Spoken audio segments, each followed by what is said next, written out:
Amamoke. My name is Raymond Bola Brown. Hi, my name is Fred Amata, and you are on to SOUQ News. If you are watching this channel for the first time, make sure you continue to watch it because this is SOUQ News. Shout out to SOUQ News. Actually, I don't know. I really enjoyed the little moments I spent with you, and I think with more of this. SOUQ News. Here's the SOUQ News who had the courage to transcend a locked off camera and actually have a conversation with a human being. It's a pleasure, SOUQ News. Thank you very much.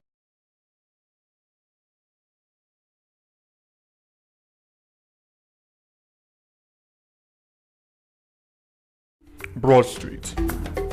Broad Street, situated in Lagos Island, is steeped in Nigerian history. Once the biggest financial hub of the country, it housed the headquarters of major banks, linked the CBN, the stock exchange, and the loads of lender companies. Broad Street is a historically significant street. It has played a central role in the development of Lagos and history, an important commercial and administrative center for the British colonial authorities. It was also a home to some of the city's earliest modern buildings. Broad Street was a residential area in the pre-colonial era. With the British came the Methodist Boys High School in 1878 and the Broad Street Prison in 1882, renamed Freedom Park. The General Hospital, which was a British military hospital, was built in 1893, being the first general hospital in Nigeria. The old British Secretariat building, which is now the Federal Ministry of Justice, was built in 1906. Broad Street has seen a full turn into modern commercial office blocks, complexes, skyscrapers, and markets from the outer marina through Akpombo, early into the Adeliji Adele Road. Broad Street is one of the busiest streets in Nigeria on weekdays, where commercial activities take place day and night. From modern buildings to ancient structures, this street gives one a raw dose of life in Lagos. Broad Street is often referred to as Lagos Financial District. It boasts a mix of architectural styles, reflecting its long history, colonial-era buildings, Victorian and Edwardian architectural features, alongside more modern skyscrapers and structures.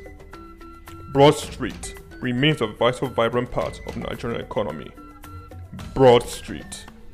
SOUQ Enlightenment. My name is Olatunji Shoti Mirin. I'm a performing artist and television radio presenter and a university lecturer, Unilag. Keep watching SOUQ News.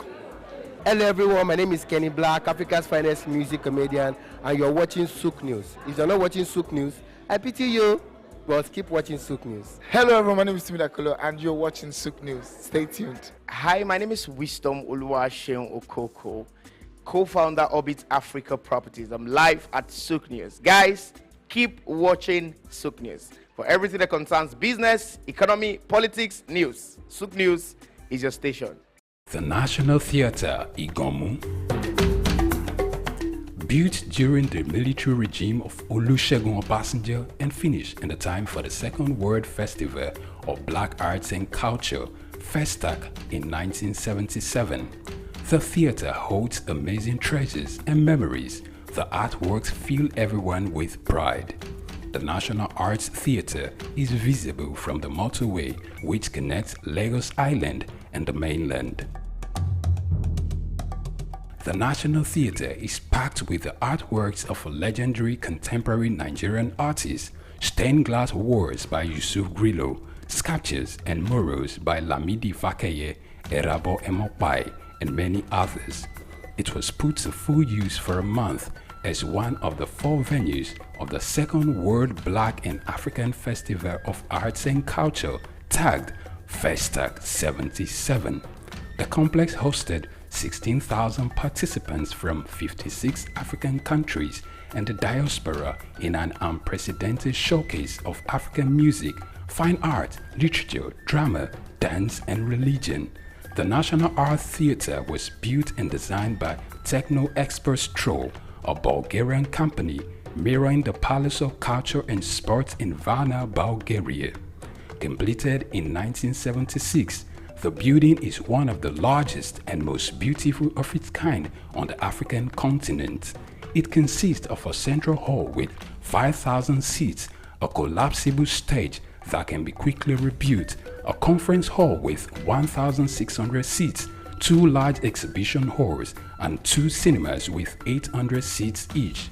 The theater complex has a dressing room for artists, a garage, offices, coffee bars, and a buffet. It has indoor TV and radio systems, as well as booths with facilities for simultaneous translation of languages and hectares of lush green lawn around. The majestic structure sits in Igomu like a quiet mountain, mesmerizing visitors and passers-by. The National Theatre, SOUQ Enlightenment.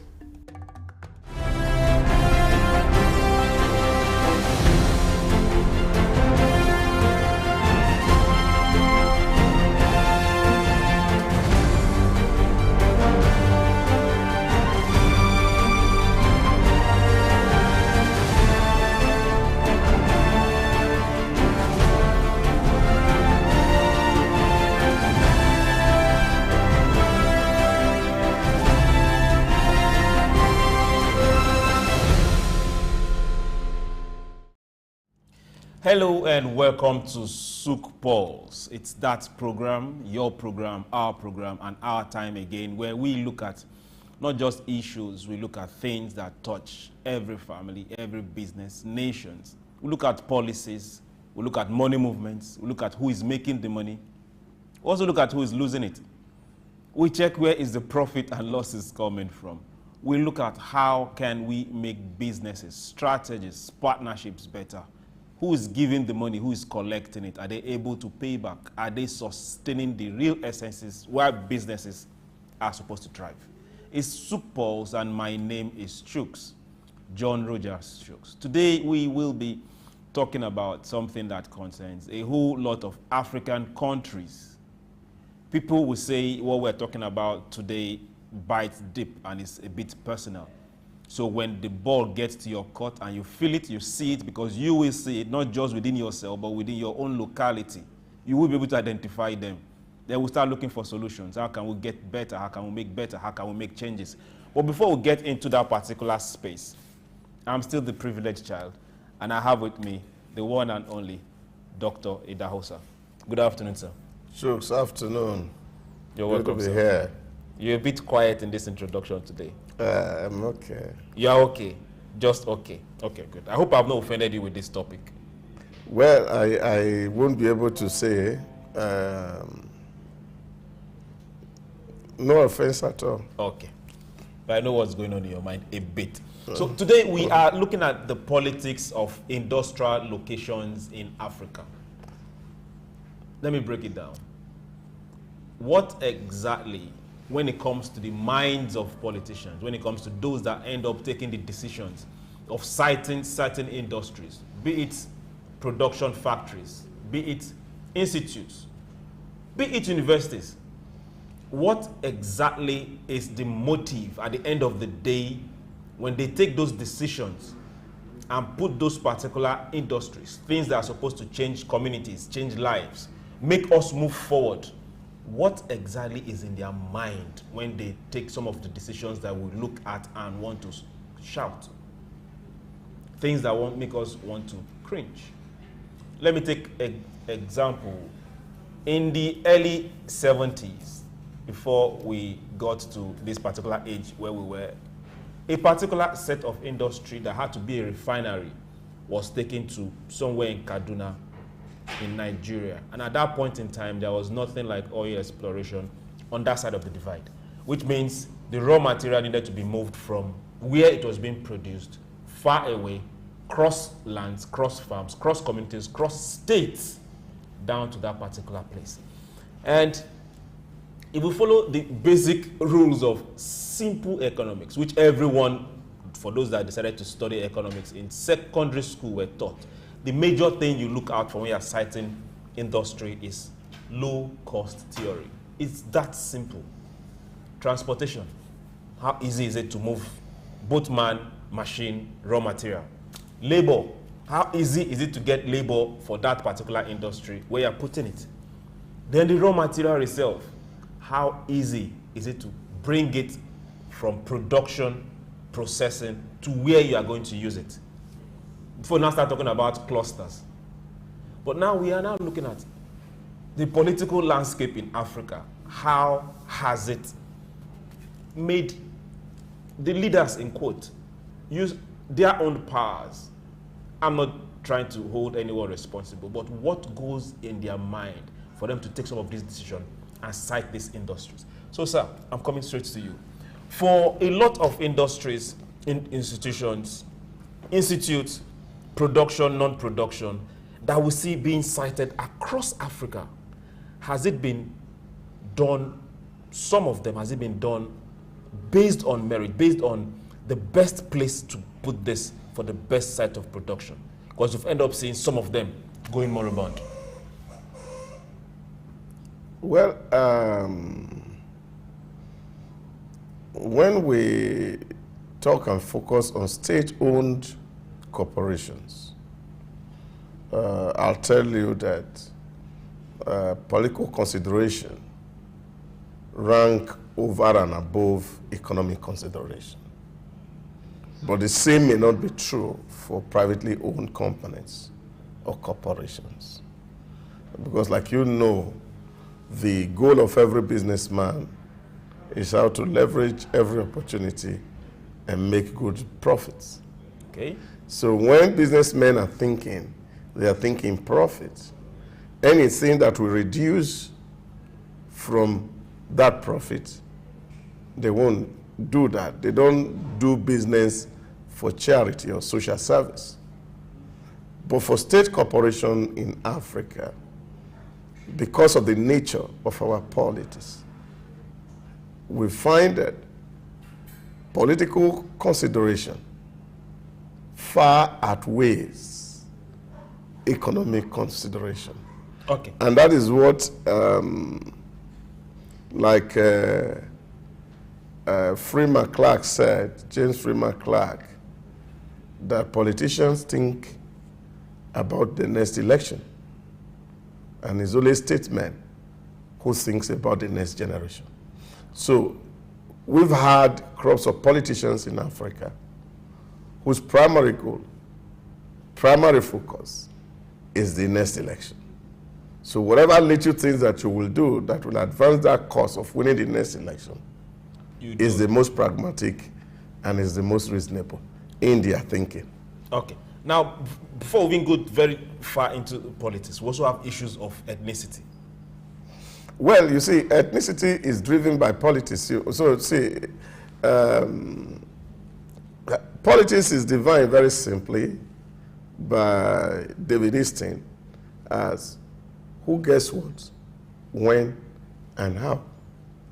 So, you're speaking to the authoritative allocation of scarce resource. Ethnic group there's a political power confined on that ethnic group. They may not be able to take some of those decisions. So it's the locus of power that determine those kind of movement. So for example, if you become Minister of Agriculture and you're thinking of building a silo, what you do is that you have to take it to your ethnic nationality. Okay, so I'm thinking of building a silos for beans. Yes, and that is producing. I take the silos for beans. Yeah, and go and site it in Onitsha. Onitsha, yes. Okay. Even when you don't. Can I ask a question? Even if you don't plant a grain of beans. Can I ask a question? Go ahead. Please forgive me to ask this question. Don't you think if I take a silos for beans and put it in Onitsha, I need some mental evaluation? Well, it is called political correctness. No, are we trying to say political correctness is higher than taking somebody to Arrow and checking if the person is okay? Oh yes, this is what I'm saying. To the ordinary man, it seems not to make sense. But for those who are politicians, that's the best decision that you can make. Because for them, how is value calculated? Okay. Value is calculated in the number of ballot papers. Of ballot papers. Yes, of course. Okay. So that's how value is calculated. Okay. Now, so it is not the reasonableness. It's not the reasonableness. Yes, of whatever thing you are doing. It is the power calculus that, of course, determine what decision is wise or foolish.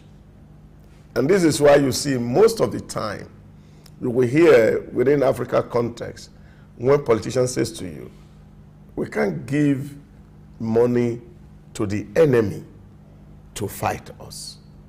No matter how qualified you are, if you are on the other side, you are regarded as an enemy.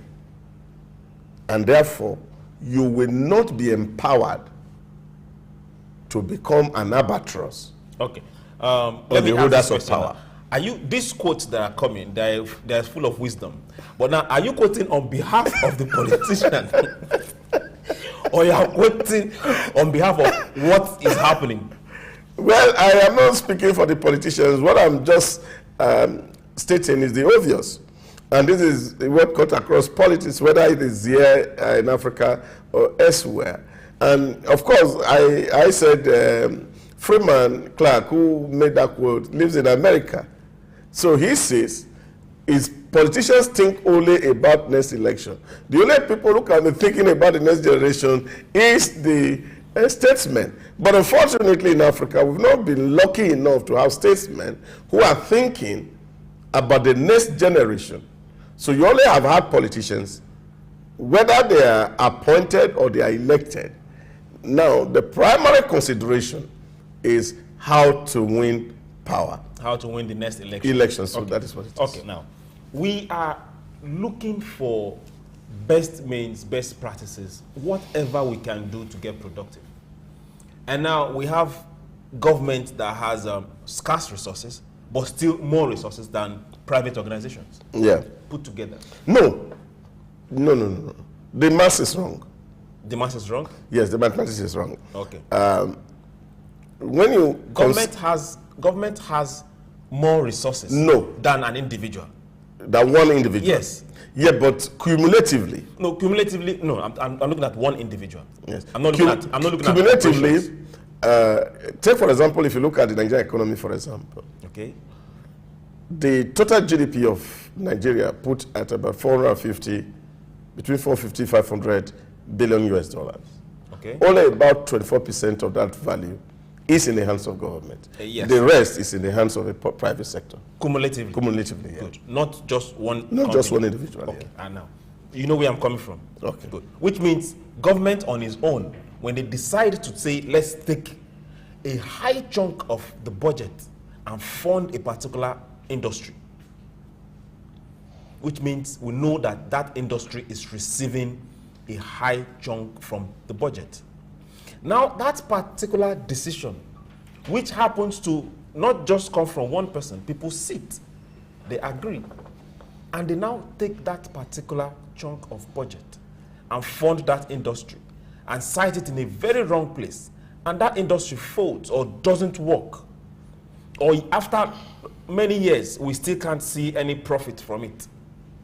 How does that satisfy political arrangement? This is a point.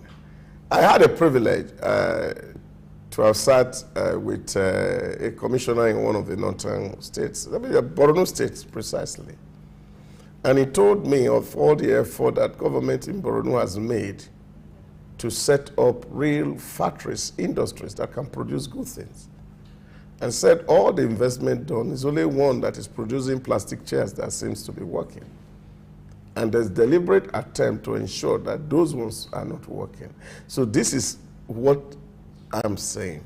What are the deliberate attempts? Yes, we need to be specific here now. Yeah, what are those? Because they are listening, they are watching. You see, Babangida called it this, during the Babangida regime, scholars call it the settlement culture of corruption in Africa.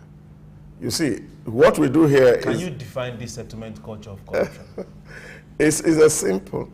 Another way to talk about it is to say, when you are doing something, the leader says to you, what is the need for me? Okay. And you need to be able to make a business case for the leader, either in terms of money that's going to come into the pocket of the leader or the electoral value that's accruable for such kind of investment. What is in it for me? Okay. Yes. Now, at the end of the day, let's look at some project, not just from the federal government side of it. It's everywhere. I would state, local governments, the state side of it. Same decision, because you see, that's why I talk about the nature of our politics. It is what ultimately determines this, because it takes somebody who is actually next generation focused. Like Martin Luther King Jr. says, that the ultimate measure of a man is not where he stands in the time of comforts and convenience, but where he stands in the time of conflicts and controversies. So what really will make a statesman is the fact that you are able to look at people in the face and tell them that, look, this is not economically reasonable. We are not going to do it. And then no heaven is going to fall. And then, of course, you must also be ready to lose elections. Okay. Now, let's look at election versus prosperity. At the end of the day, you've won the election and your people are poor because you have money in the bank to fly out of the country. Yeah, but that is it. It is that form of selfishness that's driving the greed of most African politicians. And this is actually what makes us different from other people elsewhere. And the real cause, and I think Professor Peter Ike, in one of his theses, alluded to the fact that the inability of us to transition from primordial loyalty to state loyalty, which he called the concept of the two public, the primordial public and the civic public. Now, in the primordial public, you cannot steal what belongs to the community. You will be accursed. That's an anathema. But in the civil public, you can steal everything that belongs to the state, and then you get the blessings at the primordial. Now, if you don't steal what belongs to the state, you get a curse from the primordial setting. Now, this is the issue here in Africa. So you see a lot of people. If I belong to a local association in my village, I can't dare the traditional ruler will bring out their idols to swear for you if you do. But when you do and steal it from Abuja or you are stealing it from Alausa, then of course they will gather to celebrate you. And give you chieftaincy. Oh yes, of course. This is the collective ownership of thieves that is happening in most of the African states. Okay. Let me not say what's going on in my head. Now, let's look at it from this other angle before we now start breaking this down individually. Now, we also see governments in different levels embarking on some big projects that the locality really don't need. Let me give you a typical example. Now, there's also another state we're using Nigeria as our case study. There's another state in Nigeria, Ebonyi to be precise. And the governor before this built an airport. Now, Ebonyi is not far from Enugu. There is an international airport in Enugu that has served that entire region. The airport itself is not even well utilized. Now, Ebonyi has gone ahead to build an airport. Now, the question is, who is landing in the airport? As we speak, the service there is majorly private owned. So now, are there no better places, no better industries? Ebonyi, for example, they need to get more people in schools. They need to get farmers to work. They need to put people out of the street. I'm sorry for these statistics. 2 out of every 5 people you see selling in traffic. You see, Mr. Chuks, you need to understand. You see, there are some concepts here, and I want to use two, not from our region, use it from the West to substantiate my point of view on these particular issues that you just read. You know, in America, they talk about the concept of the white elephant projects. What this means is that if you conceive a project that is more in value and you are going to get a kickback from the project, the kickback will be very small. So when you conceive a massive project that you even know that in your lifetime cannot be completed, even the first mobilization, because that's where you are going to take your feedback, your first installment from, will be so huge. You're really talking from a lot of experience. I'm only just speaking to some of all these issues because, so this is what it is. You conceive it big, so even if you are going to just sell the award paper for 10%, imagine that this project is going to cost 4 billion and you are selling 10%. That's 400 million. Now imagine it's a 260 billion project. So you say, oh, this project is 260 billion. We are going to prioritize it for 4 years of your tenure. You know, the filibuster kind of technique to delay and keep that thing coming. Because every year it will be in the budget. You release 1 billion this year. Next year, release 1 billion. And as the release is coming, you are taking your the side that comes to you. Yes, of course, your own share, which of course is what many people are doing. Okay. So this is the challenge, and this is what affects each and every one of us. So in the consideration, the collectivity is not what is the problem. The real problem is what comes to you as an individual. Now, because you need this to go feel good at home. We're still going back to that selfish interest. Oh yes, you need this to go feel good at home, because that's what is only going to earn you a chieftaincy title in the palace. Okay. We will go on a break. This particular topic, we are just rubbing the surface right now. When we get back, you will hear more from us. Don't go anywhere.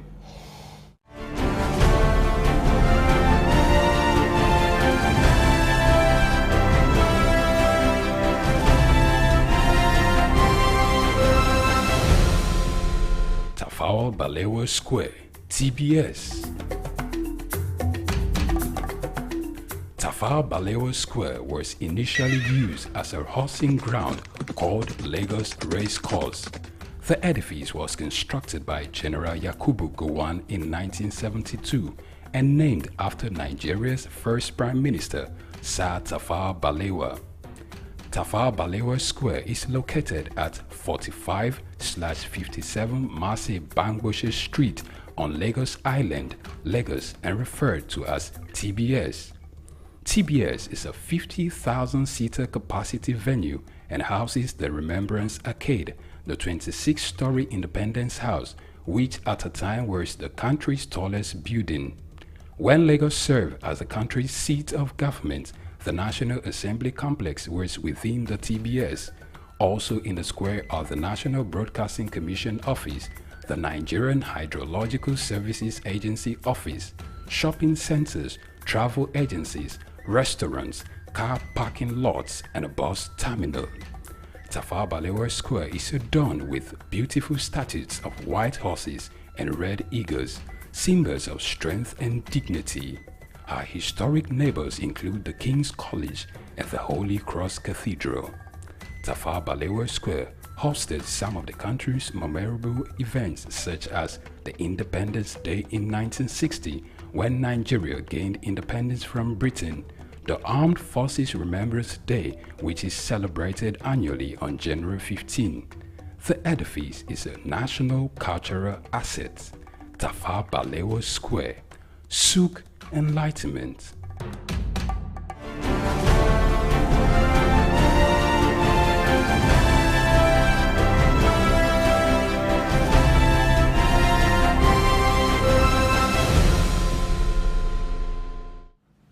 Yes, welcome back to SOUQ Pulse. We're still here and we're looking at the politics of industrial location. What really goes through the minds of the politicians, I won't call them leaders, when they are citing industries. And for the first segment, one particular word has kept coming, and is still there. And we are looking at selfishness, all about being re-elected. Which means at the end of the day, the re-election still goes down to selfishness. Do they really care about the people that are even there where they cited the project in the first place? Now, let's look at this project that have been cited wrongly. We have several of them scattered around Africa. For some particular locations, you will get there and you will see massive construction, and you get to ask yourself, what is this? You'll be shocked when they tell you what exactly was being planned there. You now ask yourself, over these years, sir, why do we still have budgets being made for this project that are not working? It's for the same purpose. In short, the real reason why it's not working is because of the budget. Because if you take the budget away, it will work. If we take the budget away, it will work. The reason it's not working is the budget. Okay.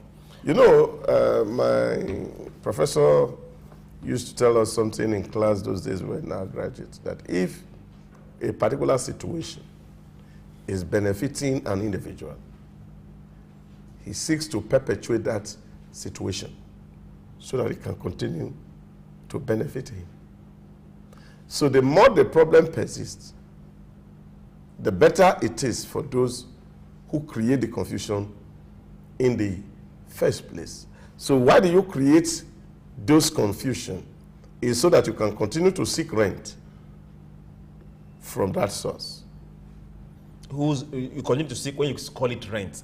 It's community money. Yes, it's rent seeking. You see, what it is that you have this whole idea around you that, look, everybody is on a pressure right now to say, okay, this must be done, this must be done. It's affecting everybody. And then, of course, you see the need.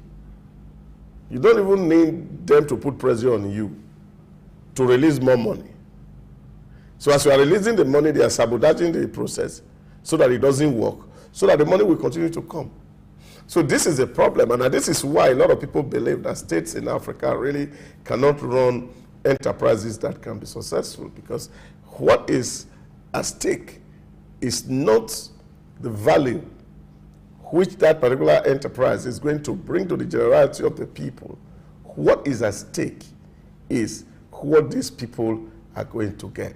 Now, this is the issue. If you were even following the conversation at the House of Rep about 3 days ago, when, of course, the economy managers met with the members of the House of Rep, you see the acting Speaker of the House saying to them, what are the takeaway here?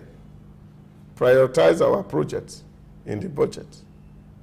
That's the takeaway. Direct conclusion of the matter. So whatever thing or however that is going to add value to society is immaterial, as long as their own value calculus is satisfied.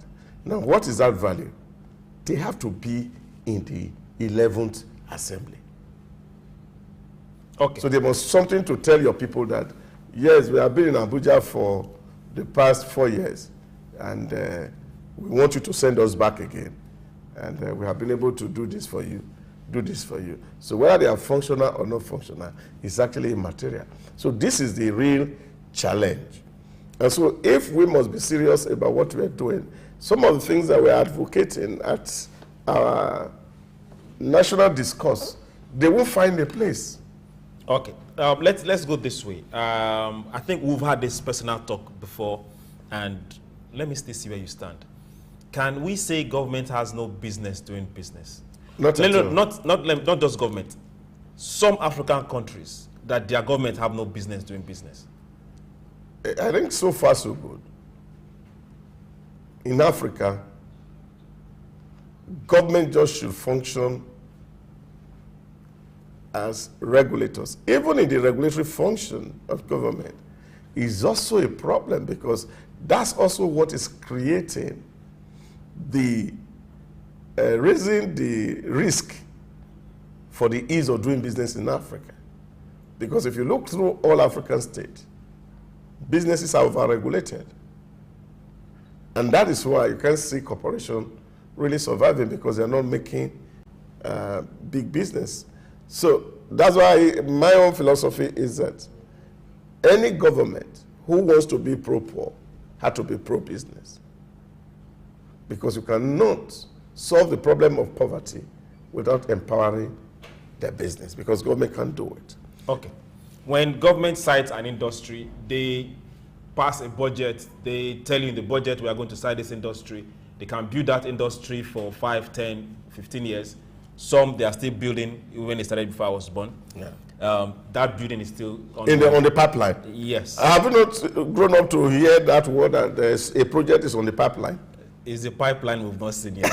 Yeah, but something is flowing through the pipe. Okay. When we see it, we know whether we'll break it or not. Now, we now see, on the other hand, we have private businesses. When they go to cite a specific project, there is a timeline. And when don't meet that timeline, they know that they start losing. And things happen. Now, when the private industries come to some particular locations, now let me give an example.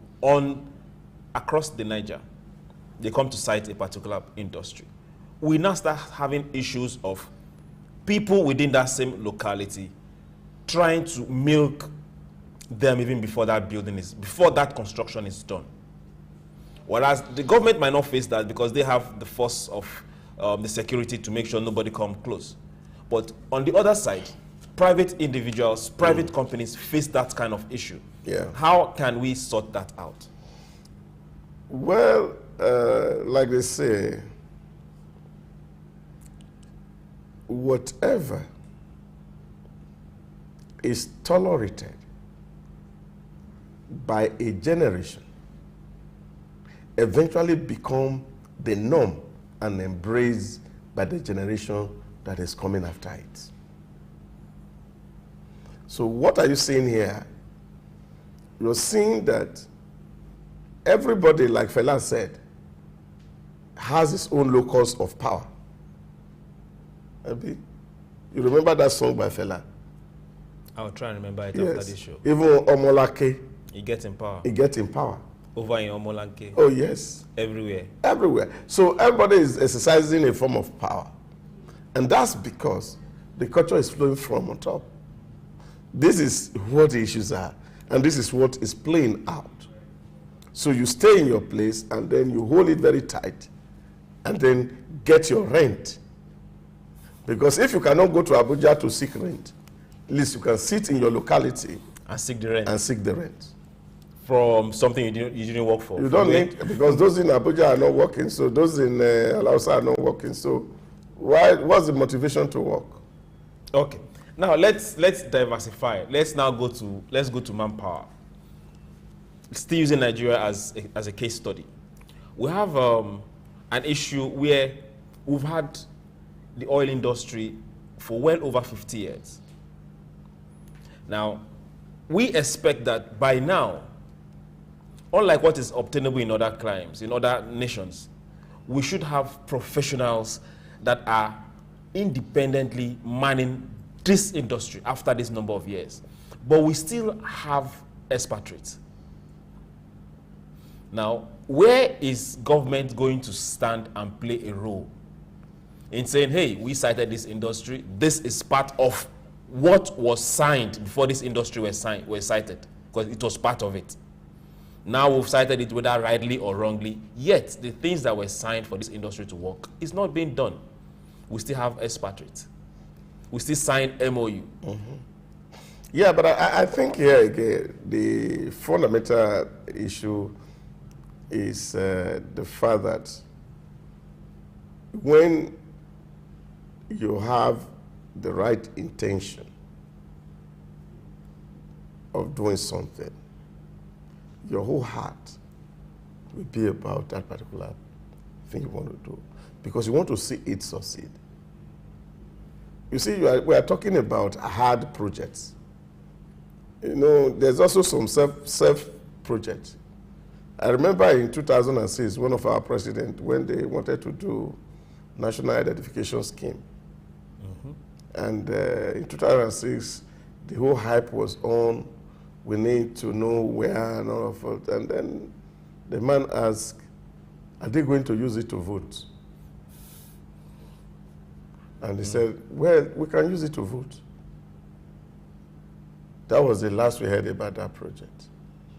It didn't come back to life until about 2013. 2012, 2013. Now, even that 2012, 2013, that question that that man asked that time is still vibrating in the head. And that is why up till now we are speaking, we have not been able to finish our national identification scheme. We have 1 million reasons why we have not been able to do it. And sometimes when you hear the budget that is coming to this thing and the kind of way people are thinking, you'll be asking yourself, check it. For example, even our common census. Go and check out the budget. I'm talking about actual, I'm not talking about the projection. The actual money spent to do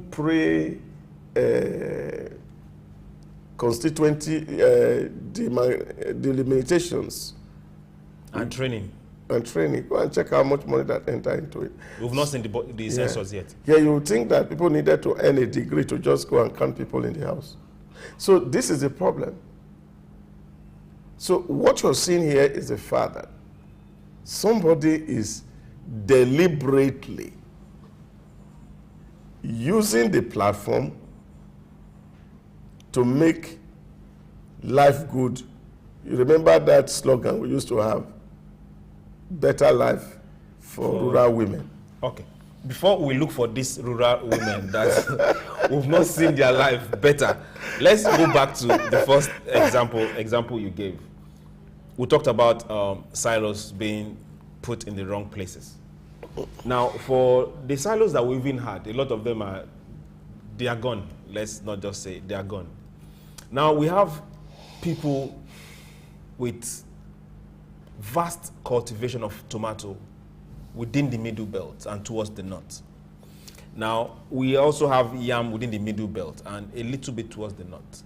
As in, we also have yam towards the south and the southeast. We are looking for production. We're looking for industries. Now, I don't know whether it's out of fear or out of security reasons, we have not been able to see tomato paste industries on that side, on the other side of the Niger. Yes, we've seen some on this way, but a lot of the tomatoes is not coming from this way. This now brings us back to that same question. Transportation, closeness to raw material. Government might look at this as individual businesses, but government can also do something. Yeah, we spoke to that some 2 days ago when we were talking about looking at clusters of businesses and seeing how to put businesses within the value chain of a particular product that is coming raw material from farm, from the soil. Now, once you do this and you get it right, it's not just even about the rightness of the people. If you read the book by Professor Jim Collins, Good to Great, he cited one company, Nucor, a company, one of the companies that actually was able to transition from goodness to greatness. And one of the issues that was raised by the MD when he was interviewed on what was the secret of that sustained growth for over 15 years, he said because the decision to take the iron smelting factory to a farmer's location, which led to recruiting farmers who were not lacking in hard work, that they just needed to be shown how to do this thing. The technical know-how. Yes, and because they already have the innate quality of how to wake up early and do serious work in the farm, it was very easy for them. It was like plug and play. So they got it and saw it as even like a lazy man's work. So that boosts production, and that created sustained growth for the Nuko industry. That, of course, it was able to transition from goodness to greatness. So that even in the consideration of location, just like they say in the real estate business, 3 factors that will determine where to site your real estate is location, location, and location. So this is what it is. It's not, apart from the mineral that is resident in the soil, you're also looking at people who nature has also endowed with technology, innate technology. I'm not talking about the acquired skills now, innate in them, that they have their born skills because of the familiarity with the environment okay, to deliver such value. So these are the things that, of course, you see that when you do your location rightly, you're going to get more value for it. So that's when you are thinking economies. Okay. One thing has been clear right from the beginning. Our political leaders are not taking economics. No. But we are still going to hammer on these particular issues. Now, we still see government-cited industries. Now, on paper, before this industry was cited, we had issues of machinery. And there were all agreements that this particular set of machinery, either the spare parts will be made here, or there will be direct transition in getting the spare parts.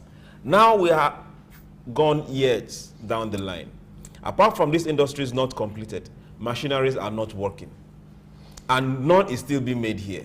Yeah. We still have to go back to who gave the machinery in the first place to start looking for them. Typical example, the textile industry. 90% of all the textile industries from Benue to Kaduna, close to the borders of Kano, have all gone down. They will give you, they will tell you one thing apart from management, but we know that right now, even if the management is gotten right, the machineries there are not working. Yeah, but because they're also obsolete, they are out of technology, and so because when you are making profits and you are consuming the profits and you are not investing. Who exactly is consuming the profit? You're saying it and looking at me. I never worked there. Maybe you could be part of the management that is consuming the profits. And so everything that you are making, you are eating it, and you are not applying anything back into research and development within that sector. You are not putting things for, what is it called? It's only in Nigeria when you see companies do depreciation, for example. But a lot of these companies, when they were set up, there were arrangements that this spare part should be made here. Just let me land. When companies in Nigeria close their book, accounting book, okay, they do depreciation.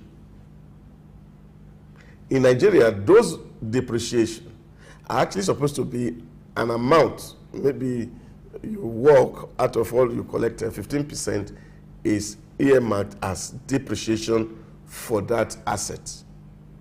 Now that money is supposed to be saved somewhere as cash, so that when the asset is out of use, you will not be looking for money to replace the asset.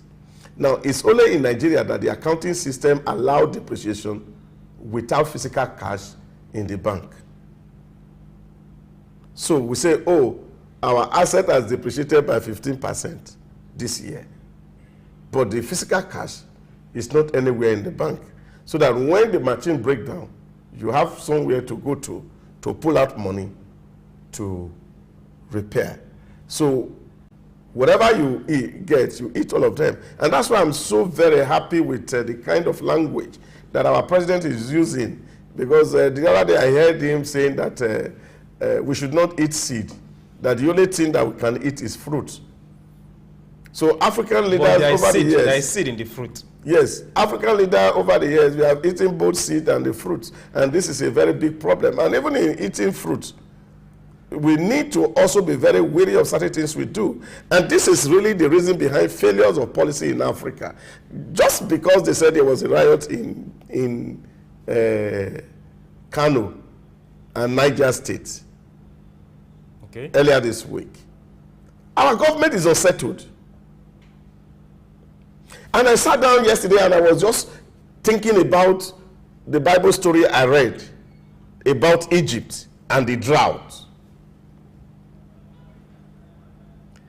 And when Joseph, having interpreted the dream that there was going to be year of plenty and year of famine, decided that certain portion of the grain be stored.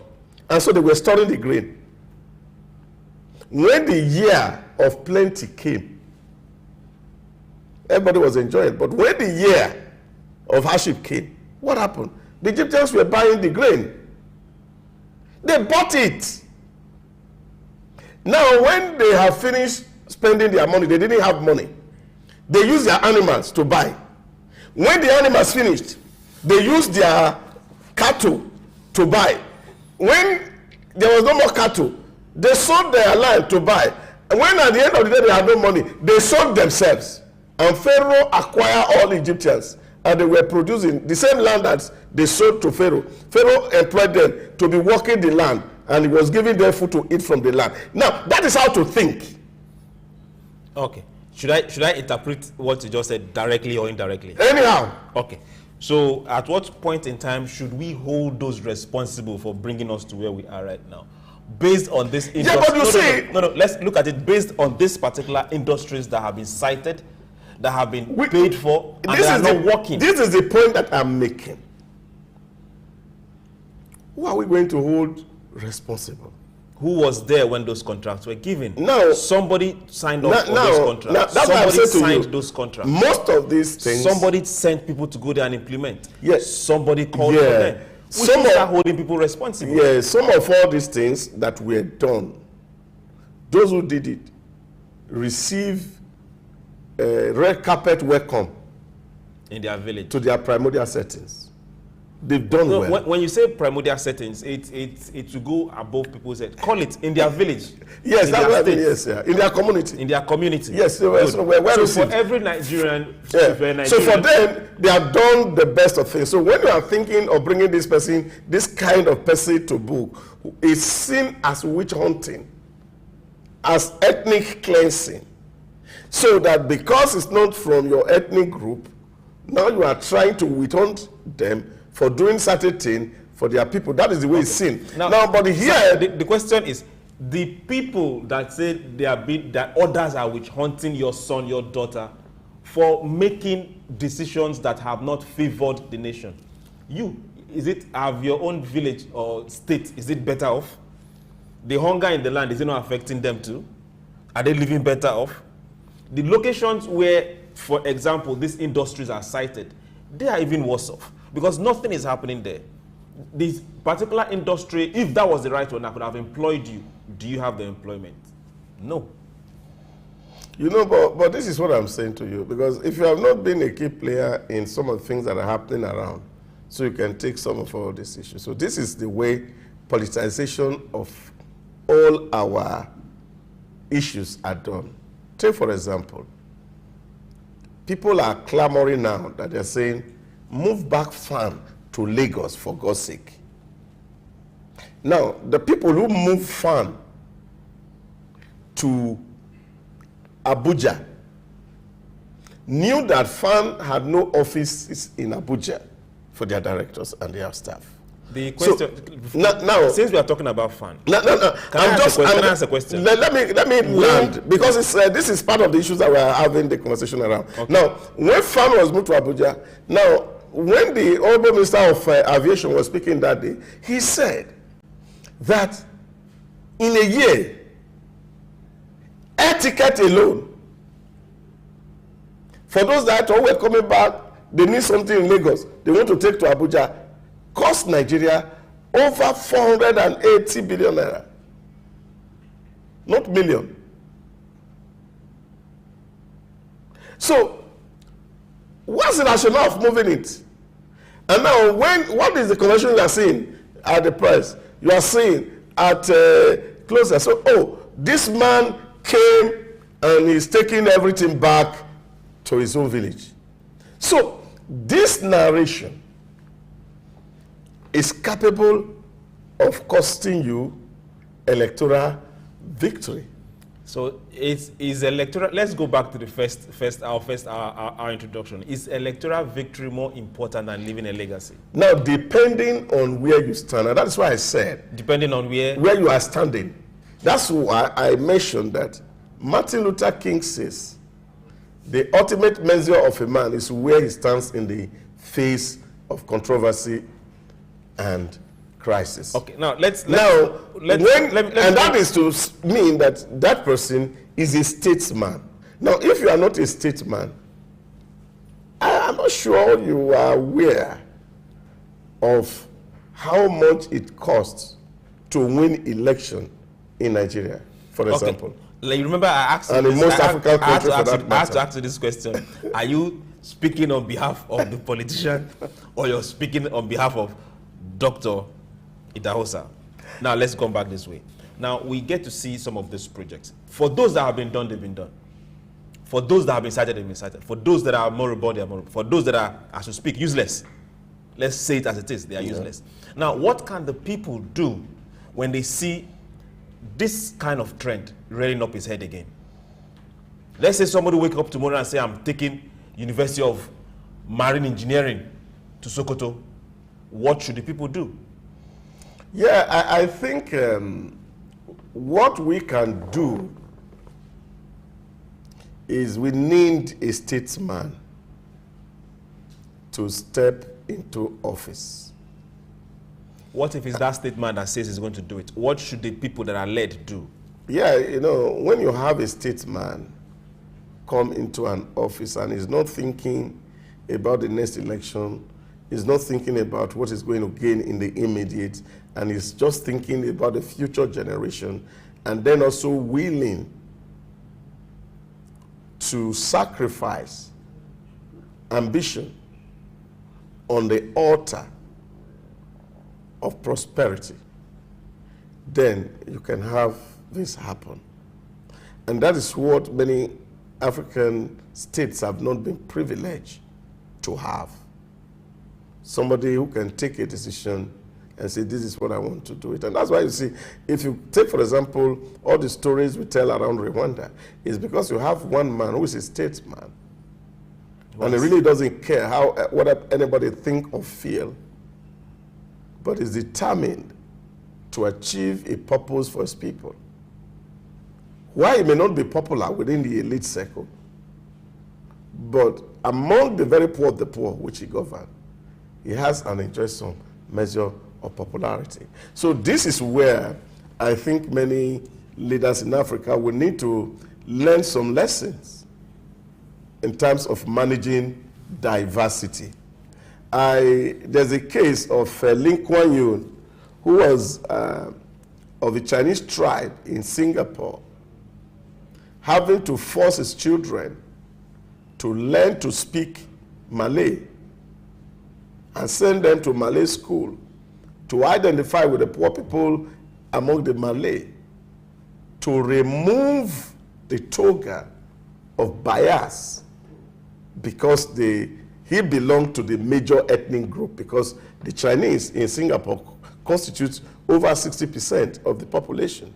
So by really appealing to ethnicity, he could win naturally. But irrespective of the fact that he was a Chinese, he didn't do anything deliberately to favor his Chinese. And as a matter of fact, he had to embrace another ethnic nationality, which is the Malay.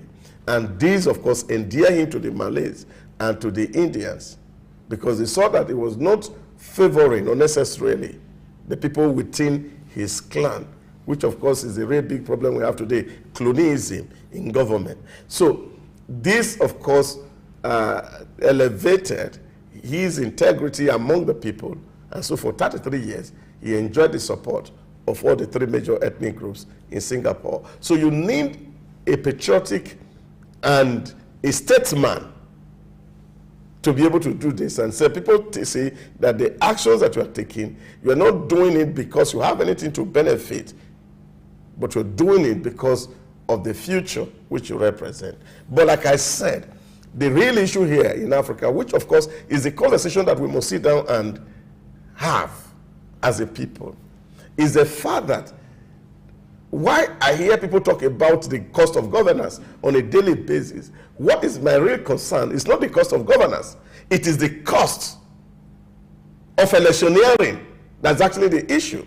Because if a man spend 10 billion, why should he spend 10 billion? To earn 900,000 monthly for 4 months, for 4 years, and we are expecting that this man will not do things to recoup his investment, then I think we must be jokers. Okay, thank you very much. To all politicians out there, we didn't come here to cast any aspersion on you. But we came here for the past 1 week. You will observe that we've talked about production. And we believe that if we get it right, we won't be having issues of looking for where to get $1 or someone telling us that $1 is above 1,004. Because what we need, we will produce. We will sell more and buy less. So we're looking at government industries. Why do you want to take that industry to your village? What has your village got to offer? So this concerns all of us. And to every leader out there, we say, do the right thing. And to every follower out there, stop being docile. Stand up and talk. Get your work right. They should stop collecting money from politicians. Not just being docile. Because when you take money from not just money. When you take money or salt or pepper or rice or spaghetti from politicians and bread, and it's in your mouth, you know, in my village they say the goat that has salt in its mouth cannot cry. Okay. So they should stop putting salt in their mouth so that when the politicians are doing things not right, they can shout. They'll be able to talk. Thank you very much. Thank you very much. We all must put our heads together and get this nation, this continent going forward. It's been nice having you today on SOUQ Pulse. We will do this again on Monday. Thank you. My name is Chuks, John-Rogers. Bye.